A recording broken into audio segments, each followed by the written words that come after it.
कोण आला आता? अगो बाई तुम्ही होय? हो परत बेल वाजवली नाही ती?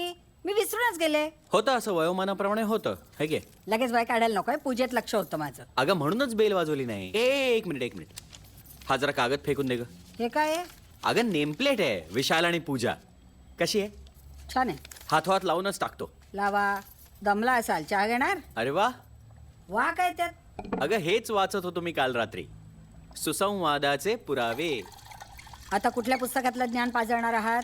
How to get happily married and stay married happily by Claire Jones. हे बघा, तुमचं गेट मॅरिड होऊन 28.5 वर्ष झाली आणि स्टे मॅरिडवर कुणीही स्टे आणणार नाही. तुम्ही कशाला वाचता उगाच या वयात? अच्छा, म्हणजे तुझं वय झालेलं नाही आणि माझं मात्र झालंय काय? अर्थात तुम्ही स्वतःला कितीही तरुण समजलात ना तरी कुणीही तुम्हाला मुलगी देणार नाही. अगं माझं सोड ग, पण आपल्या पोरानं मस्त पोरगी गटवली का नाही? आणि गेला सुद्धा हनीमूनला. वा, फर्स्ट क्लास.